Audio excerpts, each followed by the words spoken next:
About women's artistic gymnastics. Women's artistic gymnastics consists of 4 apparatuses. The first apparatus is the vault. This consists of a 125 cm tall vaulting table and a maximum run of 25 meters for the athletes. At the end of this run, they must hit a board and propel themselves over the horse with as much power as possible. This power is used to generate as many flips and twists as the gymnasts can before they land. The second apparatus is the uneven bars. This has 2 uneven parallel bars, with the low bar at 161 cm tall and the high bar at 241 cm. The distance between the bars can vary between 130 and 180 cm, with many of the athletes deciding on the further distance. This allows them to swing more freely and have more difficult skills and releases where they let go of and catch the same bar. The third apparatus is the balance beam. Balance beam is often considered one of the most daring apparatuses of all.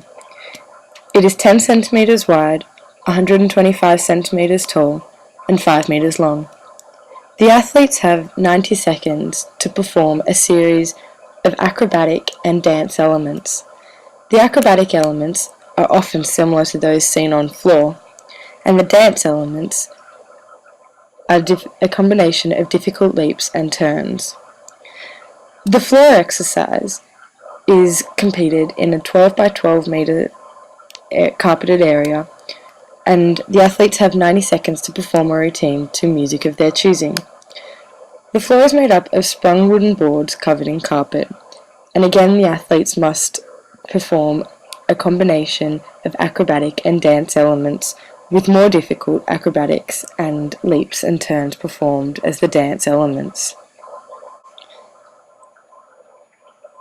The history of gymnastics.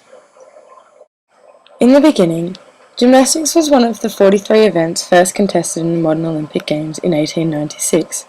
This had very different events to modern gymnastics and consisted of competitions in the rope climb and team high bar. Women were first allowed to compete in 1952. These women were often retired ballet dancers, such as the very famous Larissa Lampiana. She is currently the most decorated athlete in all of Olympic history. She has 9 gold medals and a total of 18 Olympic medals, with 14 of these being won without a team. A new generation. The new generation of gymnastics began with Olga Korbut and Nadia Comaneci. The apparatuses also began to evolve. The beam became hollow and slightly padded to allow for more difficult skills. The floor became more sprung, bars moved further apart, and the vault had new boards and the introduction of a new, safer vaulting horse for both men and women in 2001. Olga Korbut was the first of the new generation of athletes. She competed in the 1972 and 1976 Olympic Games for the USSR. She often had skills that were called parlor tricks and had many of her skills banned before eventually being allowed. Nadia Comaneci is arguably the most famous gymnast. She competed in the 1976 Summer Olympic Games in Montreal, where she scored the first ever perfect 10. She scored an additional 6 perfect 10s to her first, totaling 7 perfect 10s in one Olympic Games.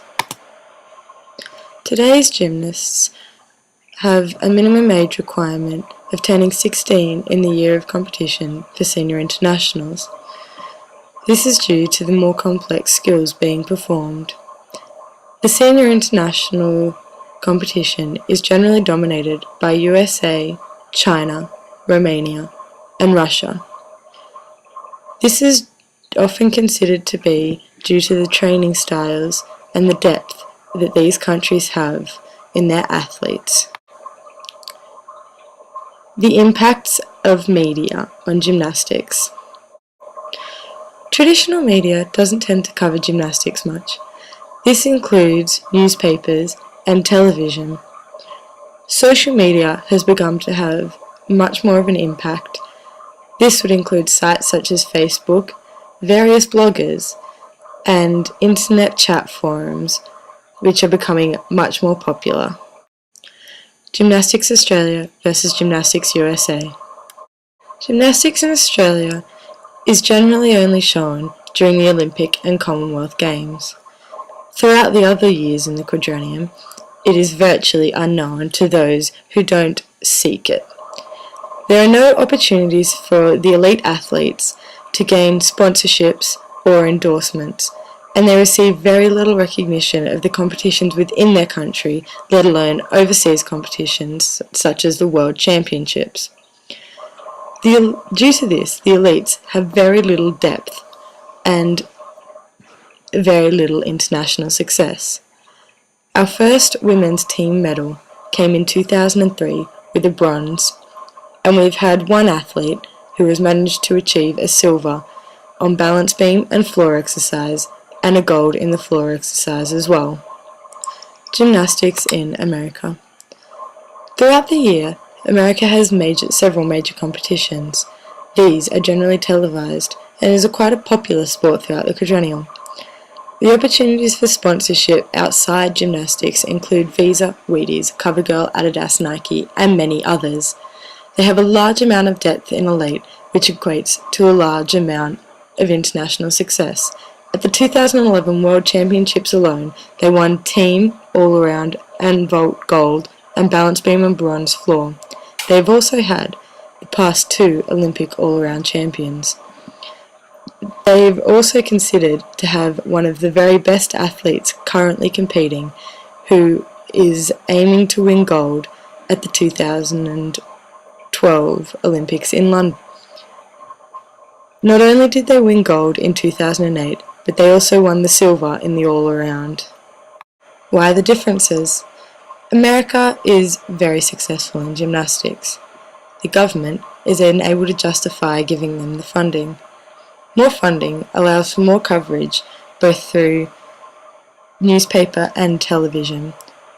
More coverage allows the sport to become more popular within the country. The higher the popularity, more it promotes the sport and encourages young children to get involved. The higher number of athletes promotes success due to a greater depth in the team. As gymnastics is an early specialization sport, athletes must become involved at a very young age, some as early as 2 or 3. This allows their bodies to develop appropriately for the sport, and they are then able to be competing at a very elite level by the time they turn 16. The world champion this year has only just turned 16. So, how can Australia become more successful in gymnastics? Gymnastics in Australia requires more funding from the government. This is the simple solution to promoting the sport, which would also help the athletes gain international success. Since funding relies on international success, it is unlikely that until results are shown, funding will be received. While the sport in Australia is gradually improving, there needs to be an Olympic medal won in order for the government to consider it worth giving the funding to.